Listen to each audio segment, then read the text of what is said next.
embriaguéis con vino, en lo cual hay disolución. Antes bien, sed llenos del Espíritu, hablando entre vosotros con salmos, con himnos y cánticos espirituales, cantando y alabando al Señor en vuestros corazones, dando siempre gracias por todo al Dios y Padre en el nombre de nuestro Señor Jesucristo.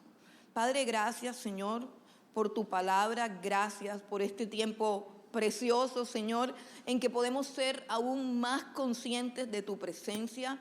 Gracias, Dios, porque como cantábamos, Padre, los que hemos conocido tu palabra, una lumbrera es tu palabra, Señor, y es más dulce que la miel, Señor. Gracias por hacernos partícipes de ti, de tu vida, de tu palabra, de tu verdad, de tu espíritu, de tus caminos, de tus propósitos, de tus planes, Señor. Gracias por tu presencia en medio de nosotros. Y te rogamos, Espíritu Santo de Dios, que en esta hora seas tú llenándolo todo, Señor. Nuestras mentes, nuestros oídos, nuestros entendimientos, nuestros corazones, que tú lo llenes todo, Señor, porque todo es tuyo, Señor, y tú nos has comprado, Señor. Por eso en esta hora, Señor, rendimos cada uno de nuestros pensamientos, nuestra mente, nuestro corazón, todo nuestro ser, lo rendimos a ti, Espíritu Santo de Dios, para que tú nos instruyas, para que tú nos ilumines, para que tú nos redargullas, para que tú nos corrijas, Señor, para que tú nos perfecciones, Señor, y nos capacites para toda buena obra, Señor, como está escrito en tu palabra, Dios. Te damos gracias, Señor, en el nombre de Jesús. Amén y amén. Gloria a Dios. Lo primero que tenemos que saber con respecto a este texto es que este texto no fue escrito para satanizar el vino, ni tampoco fue escrito para condenar a cualquier ser humano que se tome una copa de vino. No es ese el propósito de este texto. Eso será motivo de otra discusión que podrán tener en otro tiempo, pero este texto no fue escrito para condenar a alguien que se toma una copa de vino, ni fue escrito para satanizar el vino. Ese no es el propósito del apóstol Pablo aquí. Quien vea este texto como eso, es decir, como que es la oportunidad para decir que el vino es pecado y que el que toma vino está condenado, tiene la vista corta, es un legalista, tuerce la escritura, se le olvida que el Señor Jesús, para iniciar su ministerio, convirtió 6 tinajas de agua en vino con el fin de que la fiesta continuara. Se le olvida que el Señor Jesucristo escogió el vino como símbolo de su sangre para que cada domingo que celebremos el sacramento que Él nos ordenó, con un poco de vino recordáramos la sangre que Él derramó por nosotros. Se nos olvida, o la persona que hace eso, se le olvida también que el Señor Jesucristo dijo que volveríamos a tomar vino en el reino de Dios, en las bodas del Cordero, que Él mismo serviría ese vino. Entonces, no es el propósito del apóstol Pablo condenar una copa de vino, ni mucho menos a una persona que se la toma. Si usted tiene un pensamiento en relación a eso, yo quiero decirle que este texto no sirve para afirmar ese pensamiento. No sirve. Tiene que buscar por otro lado, porque ese no es el propósito de este texto. El propósito de este texto es que el apóstol Pablo hace una comparación entre dos cosas que tienen similitudes y que tienen diferencias. La comparación es una figura literaria propia del lenguaje judío y además de ser una figura literaria, es una herramienta poderosísima para el aprendizaje. Todo maestro judío usa la comparación. Si nosotros leemos los proverbios están llenos de comparaciones, porque las comparaciones que se nos ha enseñado que son odiosas, las comparaciones hacen que resalten las diferencias o que también podamos ver las semejanzas, los parecidos. Y eso es lo que está haciendo el apóstol Pablo, hacer una comparación. Y es una comparación sumamente interesante porque resulta que cuando el Espíritu Santo vino sobre la iglesia primitiva que estaba en el aposento alto y ellos comenzaron a a hablar en lenguas, comenzaron en ese éxtasis que les sobrevino, en esa llenura de ese espíritu que se derramó sobre cada uno de ellos, y ellos comenzaron a alabar a Dios en otros idiomas. Las personas que se agolparon a ver eso por causa de que hubo un estruendo, por causa de que hubo un viento fuerte, por causa de que hubo un movimiento tan fuerte que los que estaban alrededor se sintieron atraídos y llegaron al lugar para saber qué pasaba. Y cuando vieron lo que estaba pasando, ellos dijeron: toda esta gente está llena de vino, está llena de mosto, toda esta gente está ebria.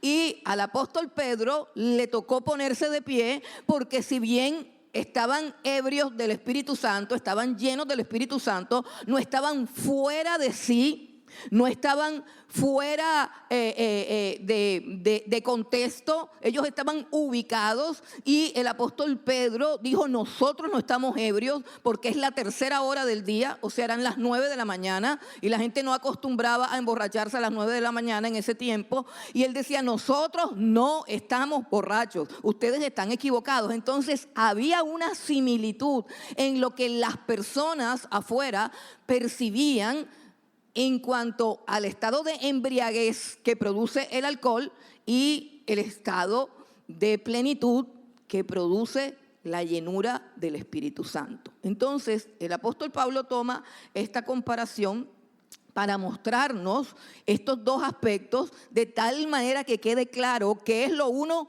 y qué es lo otro, y de manera que él nos da las herramientas para escoger lo mejor. Nos da las herramientas para determinar lo mejor. No sé si ustedes recuerdan aquel texto en la Biblia que está en Deuteronomio. Yo no me sé la numeración de memoria, pero Jesús dice, o Dios dice en su palabra: he puesto delante de ti el camino de la vida y de la muerte. Y no se queda callado. Dice: he puesto delante de ti el camino de la vida y el camino de la muerte. Y dice: escoge pues la vida para que vivas. O sea, resalta la bendición de escoger determinada cosa por encima de la otra. Y eso es lo que está haciendo aquí el apóstol Pablo, utilizando una figura literaria para llevarnos a tomar decisiones correctas en nuestra manera de vivir. Y decisiones que son muy trascendentales, decisiones que tienen muchísimas, pero muchísimas consecuencias en nuestras vidas, y que nos compete a nosotros tomar esas decisiones. ¿Qué es lo que el apóstol Pablo prohíbe aquí? ¿Qué es lo que el apóstol Pablo dice no? Es el vino. Dice: no se embriaguen con vino. ¿Qué es lo que él dice no? ¿Qué es lo que él niega? ¿Qué es lo que él condena aquí? El estado de embriaguez. El estado de embriaguez, no el vino. Lo que él condena es el embriagarse, el encontrar en el vino la solución para todas mis crisis y para todos mis vacíos. El embriagarse. Ahora, ¿qué es embriagarse? ¿Qué es embriagarse? O como coloquialmente decimos nosotros, ¿qué es emborracharse?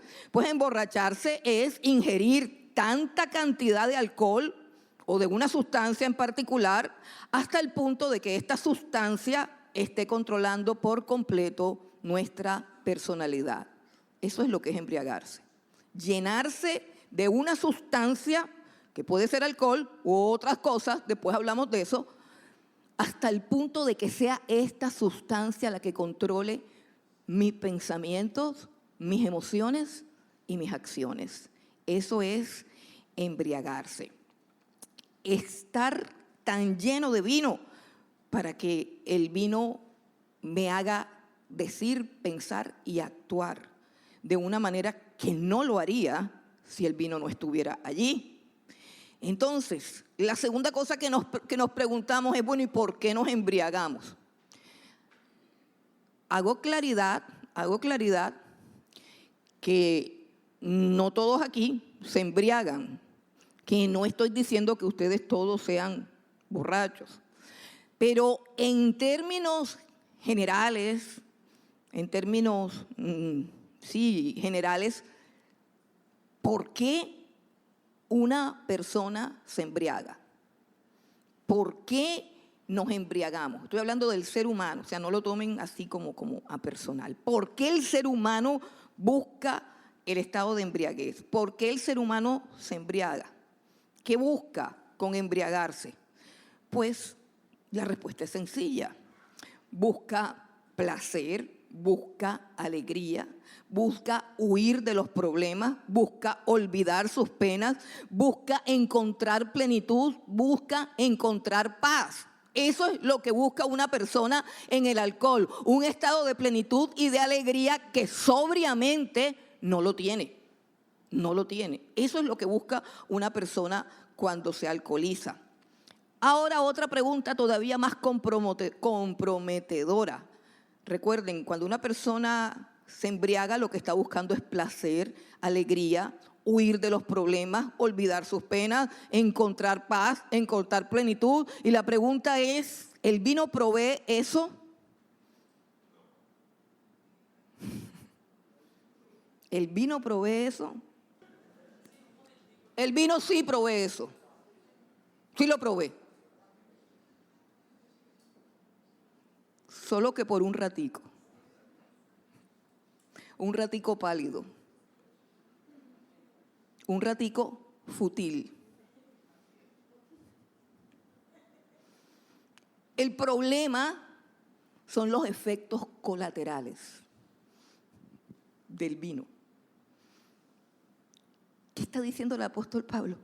No se embriaguen con vino porque ahí no hay ningún deleite, ni ningún placer, ni ninguno. Él no dijo eso. No se embriaguen con vino porque en la embriaguez del vino hay disolución. Disolución. Yo sé que cuando abordamos este tema, usted no está pegado a la Biblia. Usted está pensando en lo que le enseñó la abuela, en lo que enseñó el tío, lo que usted cree, sus argumentos, ¿cómo es que se llama? Sus argumentos propios de los fariseos. La pastora está diciendo que sí podemos tomar, pero aléjate de eso por un momento. Coge al yo fariseo y sácalo de aquí. ¿Sabe por qué? Porque la palabra es verdad. La palabra es verdad. Ella desnuda el alma. Y si nosotros nos enfrentamos a la palabra de Dios con un espíritu fariseo, legalista y hipócrita, nunca vamos a poder ser libres. Así que yo te pido que dejes el fariseísmo, yo te pido que dejes el legalismo y te ciñas a lo que está diciendo la palabra. Que tengas una mente depurada de prejuicios, limpia, para poder recibir la verdad de Dios. Porque nosotros a veces, como dijo alguna vez el Señor Jesucristo, colamos el mosquito, pero nos tragamos el camello. Somos especialistas en esas cosas.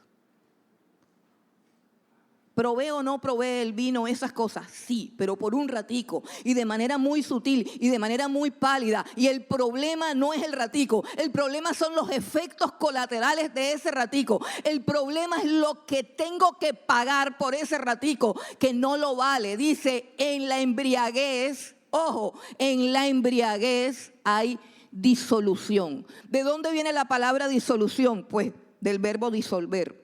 Disolución, acto y efecto, lo encuentras en el diccionario de la Real Academia de la Lengua. ¿Qué significa disolución? Acción y acto de disolver algo sólido en agua o en cualquier otro líquido. Disolución es el acto de disolver una sustancia sólida en un agua. En un agua. Y de ahí es donde viene la palabra disoluto. Disoluto es aquel que anda en deleites, en placeres, que no resiste ningún tipo de molestia, que es impaciente, que no se sacrifica por un ideal, que no se sacrifica por nadie, que le da gusto a la carne, que despilfarra. Por ejemplo, el hijo pródigo, que despilfarra todo lo que tiene y acaba con todo, con la familia, con la honra, con sus pertenencias, con sus riquezas, con su salud, con todo. Eso es una persona disoluta, es una persona que se diluye. Su vida se diluye, no tiene fuerza de voluntad, no tiene dominio propio, no tiene metas, no tiene propósito. Él simplemente se diluye en un agua. Eso de disolución es el efecto de la embriaguez. La disolución acaba pues con la familia, acaba con los hijos, acaba con la fe, acaba con el ministerio, acaba con las finanzas, acaba con las riquezas, acaba con la salud, acaba con todo. Se disuelve. ¿Sí entienden el significado? ¿Sí ven que es claro y a dónde quiere ir el apóstol Pablo? Para que entendamos embriaguez. Pero no nos enfoquemos en el vino, hermanos, no, porque vamos a perder el tiempo. En aquel momento histórico, en aquella época, las únicas cosas con las que un hombre o una mujer se podían embriagar eran con el vino. Entonces él toma el vino como eso, como un objeto que es para producir la embriaguez. El vino no tiene la culpa.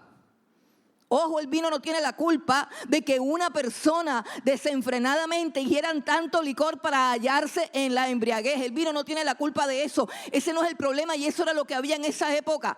Pero hoy el enemigo ha desarrollado una cantidad ilimitada de sustancias, de cosas, de hábitos, de juegos que producen el mismo estado de embriaguez.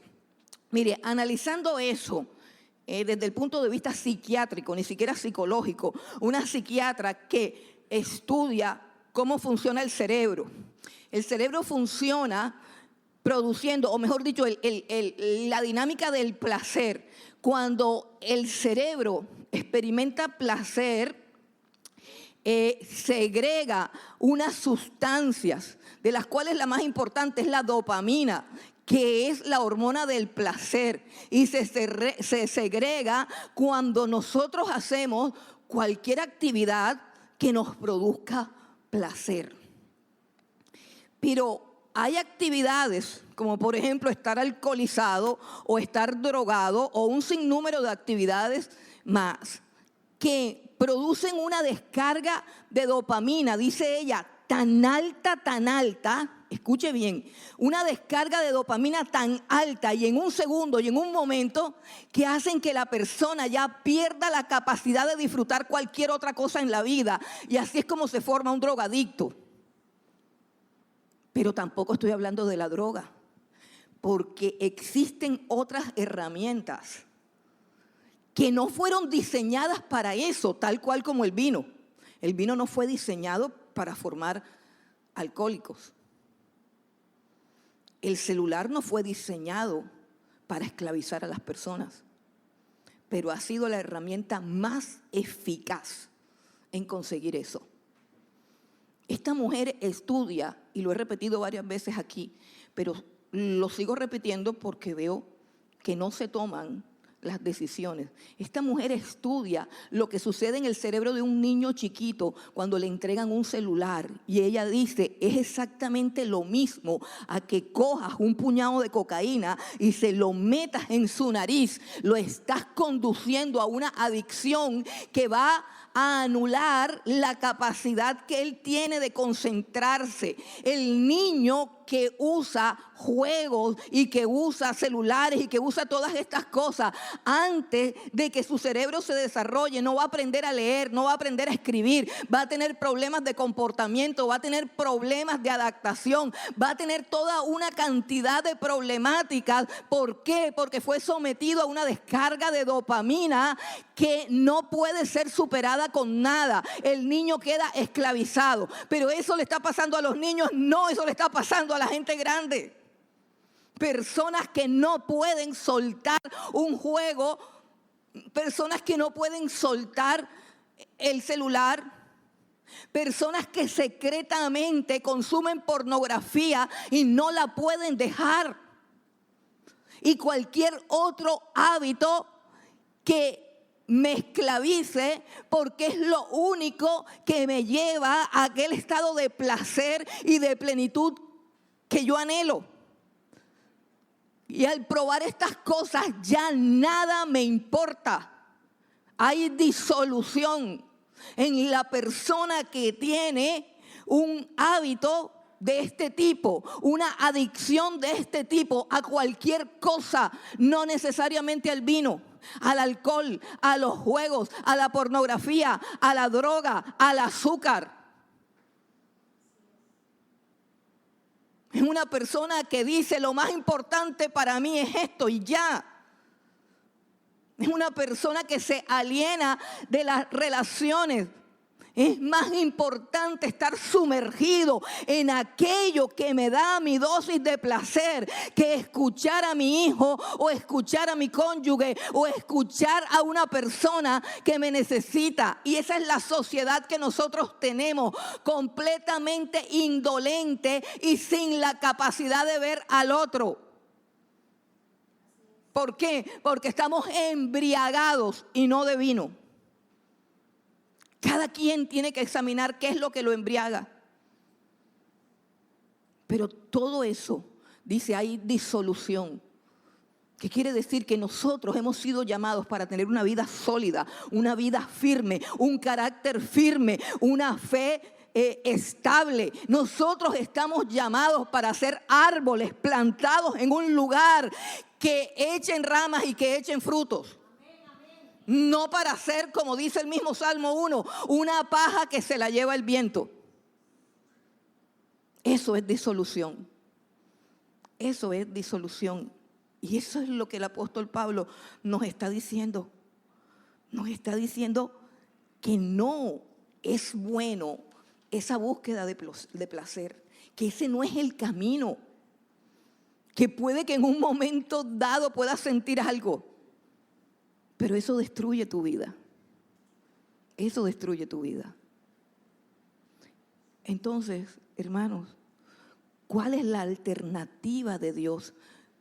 Te pregunto, ¿cuál es la alternativa? ¿Y por qué digo la palabra alternativa? El apóstol Pablo lo sabe. El ser humano natural, normal, creado por Dios, necesita el placer. Escuche, tú y yo necesitamos el placer. Y el engaño más grande, que con toda seguridad tienen muchas personas que están sentadas hoy aquí escuchándome o que pueden escuchar este mensaje por alguna red social, el engaño más grande que el diablo nos ha metido es que el placer está ligado al pecado. Y que Dios viene a prohibirnos el placer. Ese ha sido el engaño de Satanás. Si usted quiere conocer a Dios, usted abre la Biblia y usted va a encontrar todo el orden de la creación y a un Dios que examina todo y que dice en la evaluación que Él hace de todo lo que Él creó, he aquí que todo era bueno en gran manera. Y era tan bueno lo que Dios creó. Era tan bueno que le colocó nombre al jardín y puso el jardín del Edén. Edén significa delicia. Edén significa placer. Y esa es la primera mentira que el Génesis arranca de nuestras vidas. Es la mentira de que la felicidad tuya, el placer, te lo ofrece el diablo, cuando eso lo creó fue Dios. En un libro que yo les he mandado a leer varias veces, que se llama Cartas del Diablo a mi sobrino, pero como se llama así no se lo quieren leer. Entonces, en Cartas del Diablo a mi sobrino, hay un demonio que habla con el diablo y ellos hablan acerca de que ellos han podido casi que falsificar todas las cosas que Dios ha creado. Han podido crear muchísimas cosas para destruir al ser humano, pero no han podido crear un solo placer. Mire esto, el diablo hablando con uno de sus demonios, en una reunión de diablos, por supuesto. Y ellos dicen, qué problema que nosotros no hemos podido crear un solo placer que sea de nuestra auténtica autoría. O sea, un placer así con derechos reservados. O sea, nosotros no hemos podido crear el placer. Nosotros lo único que hemos podido hacer es manchar todos los placeres que Dios ha creado. Dios creó el sexo y nosotros creamos el adulterio y la fornicación. Y manchamos algo que fue para nuestro deleite, pero nadie puede crear ese placer. Ese placer se generó en la mente de Dios, para que usted sepa. Y así siga con toda la lista de los placeres. Dice que todo lo que había en el jardín del Edén era agradable a la vista y delicioso al paladar. ¿Qué es lo que ha cambiado? Nuestra vista y nuestro paladar. Eso es lo que ha cambiado. Pero todo lo que Dios ha hecho es bueno, y todo lo que Dios ha hecho lo hizo para producir placer en el corazón del hombre. Pero nosotros creemos que no, que esto es una mentira.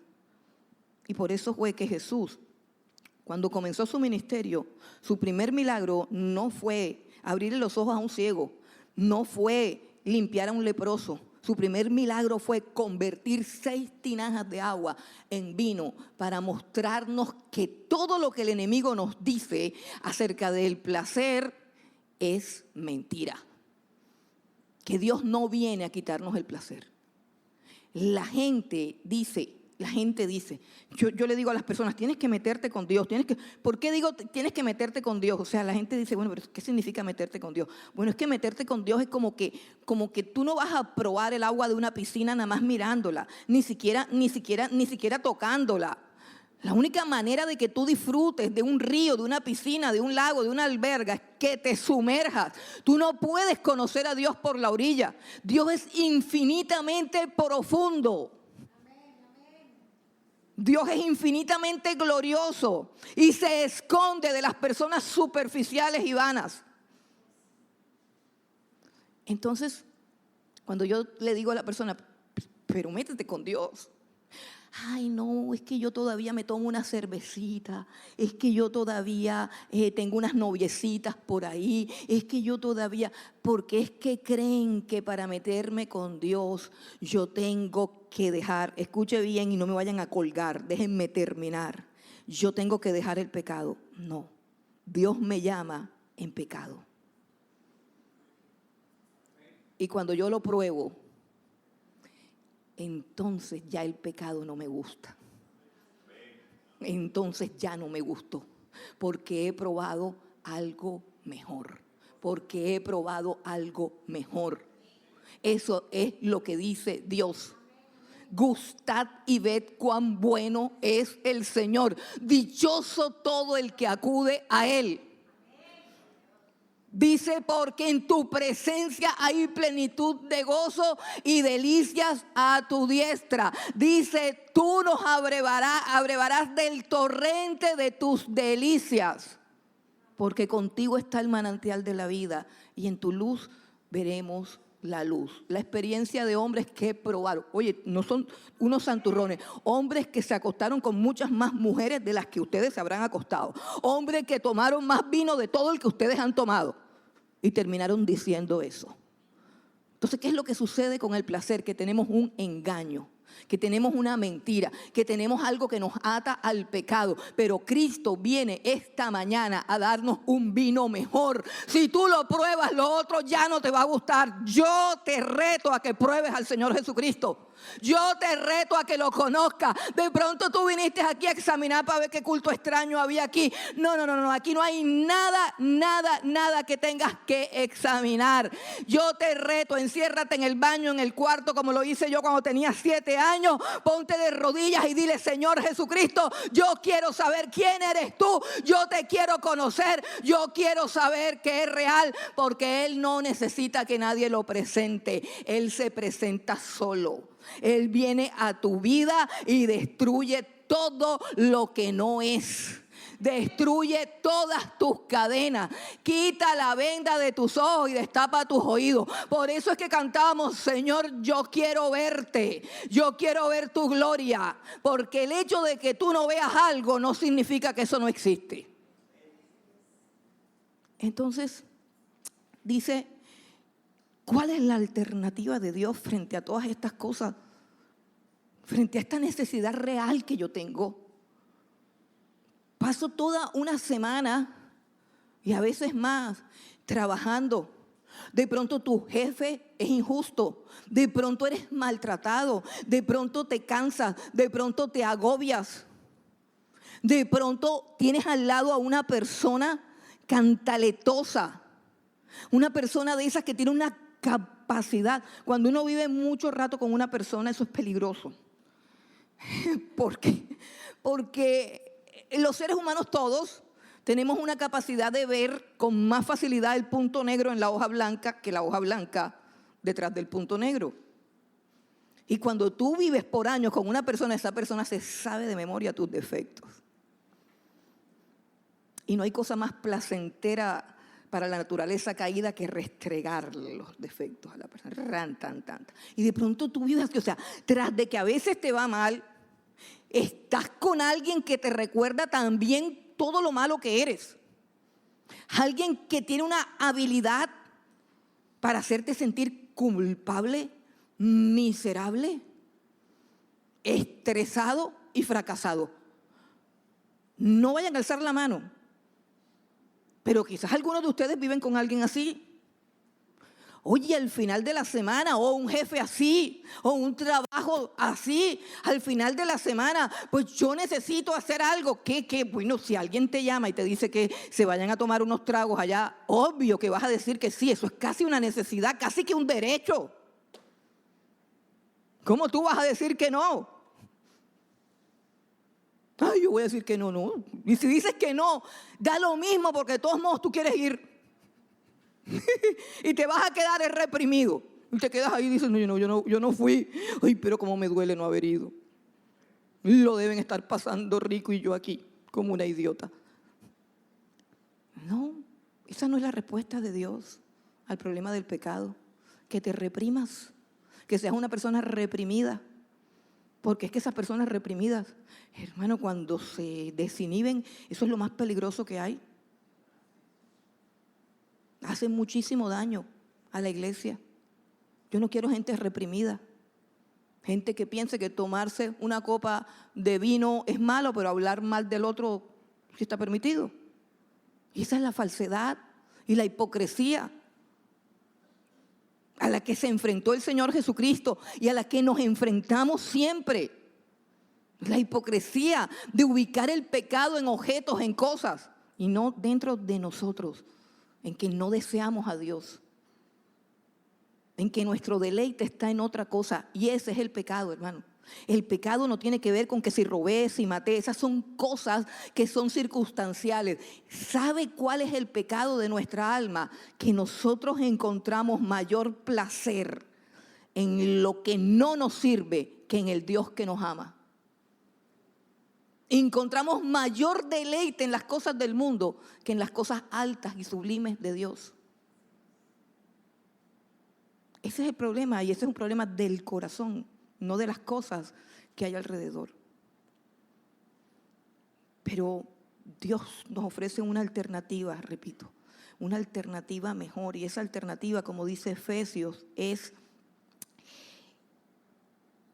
antes bien sean llenos del Espíritu. Dice antes bien, es como mejor. Y aunque es una orden, no es un consejo, te está diciendo que cambies una cosa por otra mucho mejor. Antes bien, sed llenos del Espíritu Santo. Mira esto, si nos llenamos de alcohol, nos disolvemos. Perdemos la fuerza, perdemos el enfoque, traicionamos nuestra conciencia, nuestros ideales, nuestra fe, nuestra familia, nuestro hogar, decepcionamos a todo el mundo, o sea, nos disolvemos, tratando de llenarnos. Pero si nos llenamos del Espíritu Santo, dice, estamos llenos. Mire la diferencia que hay entre disolución y llenura. Tener una persona llena es lo contrario de una persona disoluta. Una persona llena tiene poder, tiene autoridad, tiene dominio propio, tiene templanza, tiene camino, tiene propósito, tiene significado, tiene valor, tiene autoestima y tiene mucho que dar porque está llena. Está llena. Y eso es lo que Dios quiere, gente llena. No quiere gente vacía, hambrienta de aprobación, hambrienta de que lo consientan, hambrienta de que lo miren. El que está lleno no necesita nada, el que está lleno va para adelante y no lo detiene nadie. No lo detiene nadie. Si tú estás lleno, nadie puede. La cantaleta, la crítica, la murmuración, la acusación, la condenación. Tú estás lleno del poder de Dios, estás lleno del Espíritu Santo, estás lleno de Dios. Tú eres invencible y Dios quiere que seas así, sólido, firme, como un árbol. Ser llenos, aquí viene el problema. Ser llenos no es lo mismo que ser sellados. Aquí es donde está el problema. Aquí es donde nos dividimos en fundamentalistas y pentecostales. Yo soy pentecostal y de aquí no me muevo. Les informo. Yo soy pentecostal. Amo la pureza doctrinal de los fundamentalistas hasta donde es pura. Hasta donde es pura. Ser sellado por el Espíritu Santo no es lo mismo que ser lleno. Y yo te puedo decir algo aquí con total claridad. Hay muchos cristianos, o más bien todos los cristianos, todos los que han creído de verdad en el Señor Jesucristo han sido sellados, pero no todos están llenos. No todos están llenos del Espíritu Santo. Es más, yo te puedo decir, si estamos hablando con la verdad, porque yo no me pongo caretas y eso me ha costado caro. Yo no me pongo caretas religiosas. Muchas veces estoy vacía. Muchas veces estoy seca. Si el que es sellado quedara lleno para siempre, qué lindo sería, pero no es así. Y de eso se trata el versículo. Ahí es donde nos dividimos y nos separamos. Dedíquense ustedes a convencerse de que porque estén sellados ya están llenos, que nosotros seguiremos enfrentando nuestros vacíos y nuestras miserias, y vez tras vez me caigo y vez tras vez voy y lo busco para que me vuelva a llenar. Yo necesito que Él me llene todos los días. Yo necesito que Él me llene todos los días. Yo conozco el día en que Él vino y me selló. Pero te quiero decir algo, eso fue soberanía de Dios. Él lo quiso hacer. Él lo hizo cuando le plujo, o sea, cuando le dio la gana. Para los que no saben qué es plujo. Soberanamente Dios sella a los que Él ha escogido desde antes de la fundación del mundo. ¿Y qué es un sello? Pues es algo que yo pongo. ¿Cierto? Yo cojo esta Biblia y es mía y le pongo mi nombre. Por ahí yo me encuentro Biblias que ni nombre tienen. ¿Quién es el dueño de esta Biblia? Ay, no, mijo, si usted no da ni para firmar su Biblia, usted no da para decir que este libro es mío. Esta es la pertenencia más preciada de mi alma y por eso le engancho el nombre, que se pierda lo demás, pero este libro es mío. Ah, no, pero andan por ahí, libritos arrugados, todos malucos, abandonados. Y yo decía, Dios mío, así será el estado del alma del dueño de esta Biblia. Qué miseria, qué tristeza. Que el tesoro más grande sea tratado como basura, como cualquier cosa. Y muchos de ustedes ni Biblia tienen. Y no estoy hablando de los que vinieron por primera vez. Ni Biblia tienen. Y si la tienen, ni la tocan. ¿Para qué? Si el domingo me van a decir un poco de cosas de la Biblia, que dentro de media hora se te van a olvidar. No. Hermanos, la Biblia Dios nos llama a que estemos llenos. Y ser lleno es mi responsabilidad. Dios soberanamente escogió al que escogió. Mire, usted está sentado ahí. Yo le voy a hacer una pregunta y tampoco alce la mano. Yo le voy a hacer una pregunta y se la voy a hacer clara para que usted la conteste en su alma. ¿Usted siente que tiene un llamado de Dios?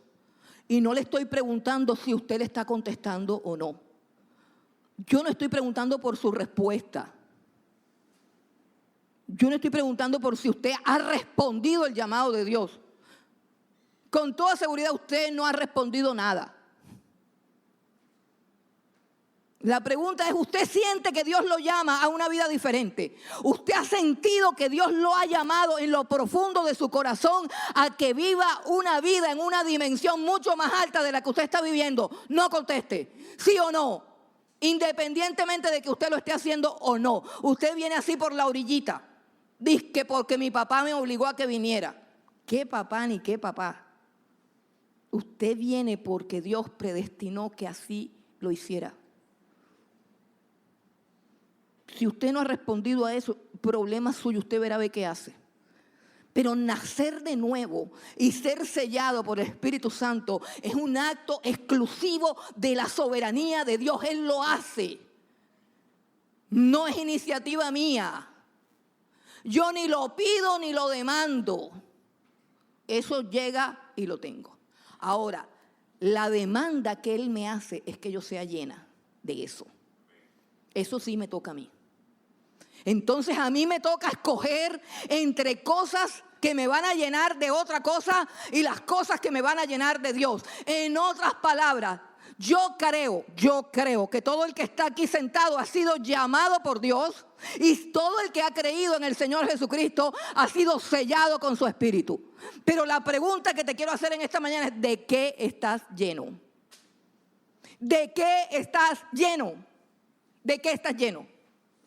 Lo que consume tu tiempo, lo que consume tu pensamiento y aquello en lo que se deleita tu corazón, eso es de lo que estás lleno. Y por eso en tu vida hay disolución.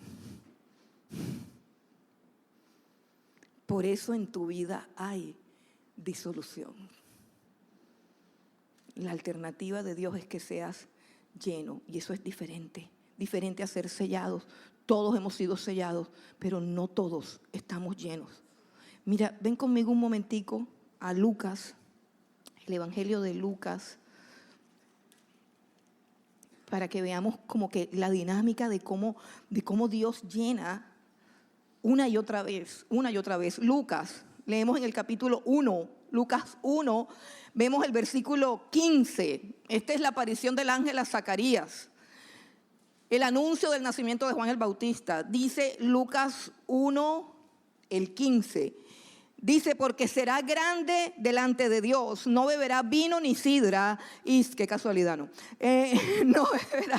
No beberán vino ni sidra, y será lleno del Espíritu Santo aún desde el vientre de su madre.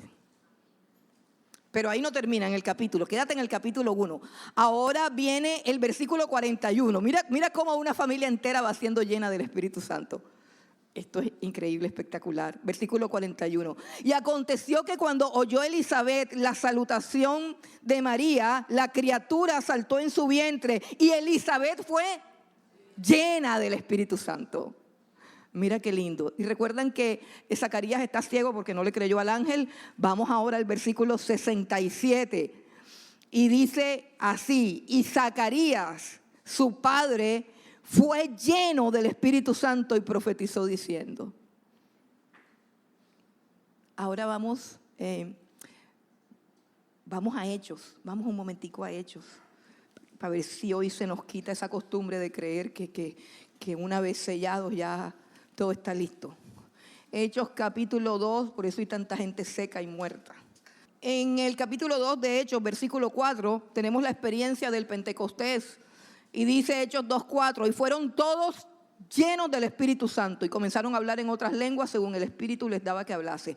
Versículo 4, fueron todos llenos del Espíritu Santo. Ahora vamos al capítulo 4 y vamos a ver la misma gente, el mismo grupo de personas en el capítulo 4, versículo 8. Este creo que es Pedro, que ya había sido lleno, pero ahora miren lo que le pasa. Entonces Pedro, lleno del Espíritu Santo, les dijo: gobernantes del pueblo y ancianos de Israel, comenzó a predicar. 4:8. Ahora vamos al 4:31. 4:31. Cuando hubieron orado, eso es después de que sueltan a Pedro que está preso. Y cuando Pedro llega y les cuenta que fueron amenazados para no predicar el evangelio más, dice el versículo 31 que oraron. Y dice, cuando hubieron orado, el lugar en que estaban congregados tembló y todos fueron llenos del Espíritu Santo y hablaron con denuedo la palabra de Dios. Pero esos no son los mismos que estaban llenos en el capítulo 2. Sí, son los mismos. Sí, son los mismos. Fueron llenos otra vez. Fueron llenos otra vez. Ojo que si se te vació el cántaro hay que volverlo a llenar, porque si no, no vas a poder seguir. No vas a poder seguir. Por eso cuando volvamos aquí a repetir que hay 21 días de ayuno, tú no salgas con que, no, estás lleno de comida, estás lleno de azúcar, estás lleno de colesterol, triglicéridos, tienes todo el organismo hinchado.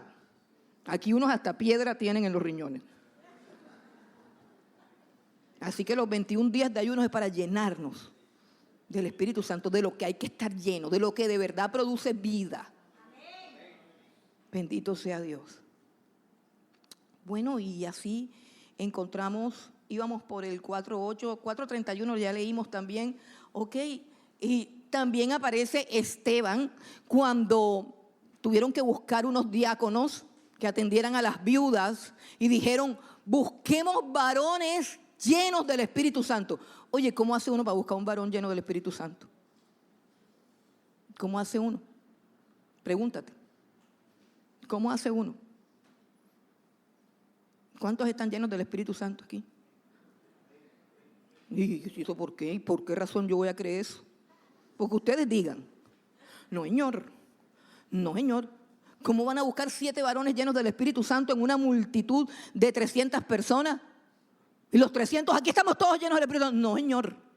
Mire, toda la iglesia se reunió y dijeron, los que están llenos del Espíritu Santo son A, Felipe, B, Bernabé, tercero, Esteban, cuarto, 7 personas llenas del Espíritu Santo sacaron ahí. ¿Y por qué? ¿Y qué tenían ellos? Sencillo, hermano, la Biblia dice, el fruto del Espíritu es amor, gozo, paz, mansedumbre, templanza, humildad, dominio propio, fe. Y eso se ve, hermano. Porque cuando aquí alguien entra y tuerce la boca porque le dicen que se siente adelante, yo enseguida sé que le falta. O sea, que el nivel está bajito. Bajito, bajito. Cuando yo de casualidad chismoseo por allí en el Facebook y veo que andan buscando novio, buscando lo que no se ha perdido, yo digo, está vacía, como la samaritana. Cuando se andan endeudando en lo que no se tienen que endeudar, para después venir a llorar. Está vacío, está vacío. Cuando andan cogiendo rabia por todo, cuando andan chismoseando, cuando se montan al carro y comienzan a criticar, que si me gustó la alabanza, que no me gustó la alabanza, que la pastora no me miró, que el otro no sé qué. Está vacío el cántaro, mijito. Está vacío. Por lo que hablas, se sabe qué es lo que tú tienes. De la abundancia del corazón, dice Jesús, habla la boca, y aquí todos hablamos. Así que eso no es que yo estoy lleno del Espíritu Santo. ¿Por qué? Es que lo dice Calvino. Calvino dice que todo el que ha creído en el Señor estaba lleno del Espíritu Santo. Pues ni Calvino dijo semejante barbaridad. Ni siquiera Calvino dijo eso. Eso lo dicen ahora los maestros fundamentalistas ortodoxos. No, señor. No, señor. Hay que ir a buscar a Dios. Cada día, cada segundo. Yo tengo que llenarme. Es tan fácil vaciarme por todas las cosas que hay en esta vida que me vacían el alma. Esteban era un hombre lleno del Espíritu Santo. Y la Biblia dice que cuando lo estaban apedreando, el Espíritu Santo de Dios vino sobre Esteban y abrió los ojos y vio a Jesús en el trono levantándose para darle el recibimiento. Y murió diciendo, veo el trono de Dios y al Hijo del Hombre que se levanta de pie. Y lo apedreaban y no sintió nada porque el Espíritu Santo neutraliza el dolor. Porque el Espíritu Santo impide el sentimiento de rencor y de venganza y lo cambia por amor, compasión y misericordia. Porque es la personalidad, porque es una persona. El Espíritu Santo es la persona de Dios. ¿Y qué significa estar lleno del Espíritu Santo? Pues nosotros a veces decimos, Señor, lléname, derrámate, enciéndeme, avívame. Son figuras literarias, hermanos, para poder entender. Porque el Espíritu Santo no es un líquido, ni tampoco es un fuego, ni tampoco es una paloma. El Espíritu Santo es una persona. Y cuando la Biblia dice ser llenos del Espíritu Santo, implica que tú y yo tenemos que permitir que la personalidad y el carácter del Espíritu Santo influencie nuestras vidas y las controle. Así como cuando adquirimos malas mañas cuando andamos con la persona equivocada. Por ejemplo, yo hablo muy rápido, ¿verdad? Yo hablo rápido. ¿Sabe cuándo aprendí yo a hablar rápido? ¿Y cuándo aprendí yo a no soportar la gente lenta? Cuando me casé con un acelerado. Dice, corre para allí, corre para acá. Y yo, niño, pero apúrate rápido. Se me pegó. Y la gente me pide, mueve. Que el tiempo, pilas. Mi hermano, yo cocino en 15 minutos. Ran. Forman un tierrero, ya en la cocina para arriba, 2 horas, niña, pero ¿cuándo va a salir la comida? Una libra de arroz, una libra de granos, una libra... ¡Ay, qué comedera! Hermano, yo me meto a la cocina, a los 15 minutos estoy afuera. Yo hago todo rápido. ¿Qué tanto me voy a maquillar si eso no va a cambiar nada? Uno hace lo que puede. Pero yo no me voy a pasar la vida tratando de cambiar algo que yo sé que no va a cambiar.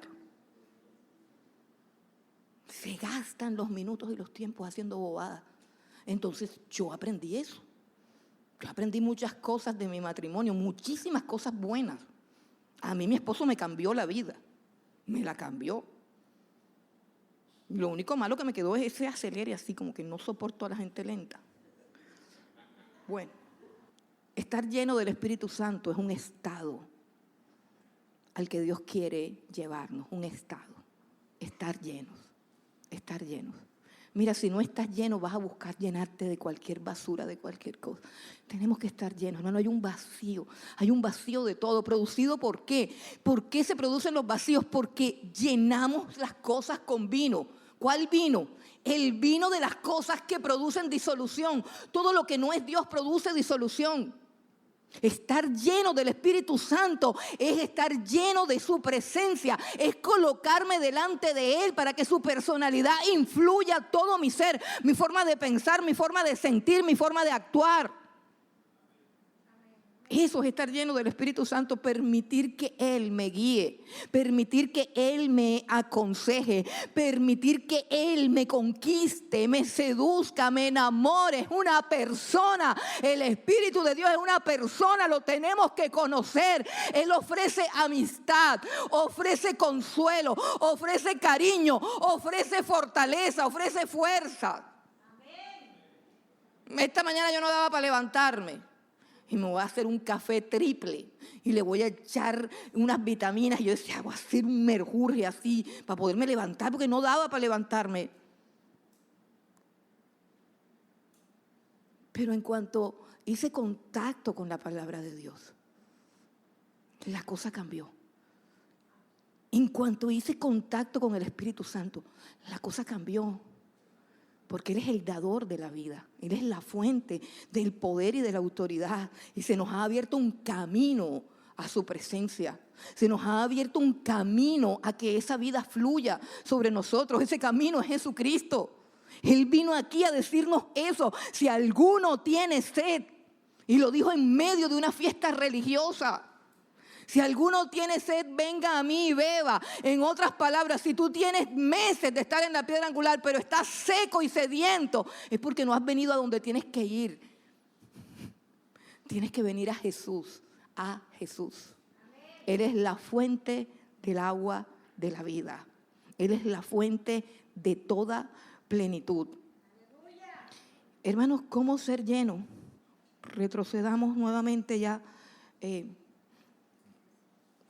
Retrocedamos a Efesios nuevamente, el capítulo 5, donde estamos. No se embriaguen con vino, en lo cual hay disolución. Más bien sean llenos del Espíritu, hablando entre vosotros con salmos, con himnos, con cánticos espirituales, cantando y alabando al Señor en vuestros corazones, dando siempre gracias por todo al Dios y Padre en el nombre de nuestro Señor Jesucristo. La Biblia nos dice cómo ser llenos. Primeramente, y hace poco, unas semanas, nos dice: no entristezcan al Espíritu Santo. ¿Y qué era lo que entristecía al Espíritu Santo? Quítense de vosotros toda gritería, toda envidia, todo rencor. El mentiroso, ya que no diga más mentiras. Todas esas actividades, dice, entristecen al Espíritu Santo. Una persona que se entristece no puede dominar, no puede controlar, no puede guiar, no puede inspirar. No entristezcas al Espíritu Santo. Lo otro que tenemos que hacer, hermanos, es estar conscientes. Escuche, estar conscientes de que Él es un huésped que vive dentro de mí. Un huésped que vive dentro de mí. Primera de Corintios 6, 19.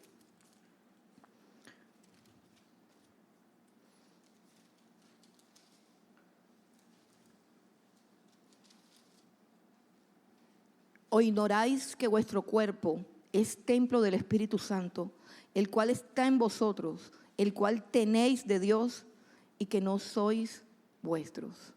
¿Sabe cuál es el problema con el Espíritu Santo? Que usted lo ignora todo el día, que usted lo ignora todo el tiempo. Entonces, como usted no lo siente, pero es que lo tiene ignorado. ¿Te gustaría que te ignoraran todo el tiempo, las 24 horas? Si tú ignoras que el Espíritu Santo está en tu cuerpo, no porque tu cuerpo haya hecho méritos para eso. Quiero decirte que el Espíritu Santo está en tu cuerpo, porque en el cuerpo de Jesús se derramó el castigo que tú mereces en tu cuerpo. Oye, nosotros merecemos que todo nuestro ser sea castigado por causa de nuestras mentiras, de nuestro pecado y de todas las infracciones a la ley de Dios. Pero el Señor Jesucristo puso su cuerpo para recibir el castigo y hizo una transferencia de su justicia al cuerpo nuestro. Y compró para nosotros con su sangre el convertirnos en templo del Espíritu de Dios. Y es por la sangre de Jesús y por el sacrificio del Calvario que yo sé que el Espíritu de Dios mora dentro de mí. Y esa es una verdad que yo no debo olvidar ni un segundo. Porque cuando tú tienes conciencia de la presencia de alguien que te ama, que te observa y que está dispuesto a socorrerte, tú no vas a hacer nada que desagrade a esa presencia. Tú no lo vas a poder ignorar. Tú no lo vas a poder ignorar. Sé consciente de que lo que tu cuerpo desea es contrario a lo que el Espíritu Santo de Dios desea. Gálatas capítulo 5, versículo 17. Gálatas 5, versículo 17, porque el deseo de la carne es contra el Espíritu y el del Espíritu es contra la carne, y estos se oponen entre sí para que no hagas lo que de verdad quieres. Cuando yo hablo con un creyente verdadero, yo sé perfectamente que el creyente verdadero quiere ser lleno del Espíritu Santo. Yo sé que el creyente verdadero quiere ser mejor persona de lo que es. Yo sé que el que ha conocido a Dios no está contento con lo que es en términos de integridad, de justicia y de santidad. Yo sé que el verdadero creyente vive con un hambre de justicia, porque son los herederos del reino y son los bienaventurados. Bienaventurados los que tienen hambre y sed de justicia. No de hacerle justicia a los demás, no. De sed de justicia acá en el corazón. Hambre y sed de justicia es querer ser mejor. Querer tener una conciencia limpia, querer tener una mente pura, querer no sentir lo que a veces sentimos: rabia, enojo, envidia, lujuria, lascivia, egoísmo, resentimiento, rencor, amargura. Todo eso batalla en nuestro corazón y el creyente verdadero no quiere eso.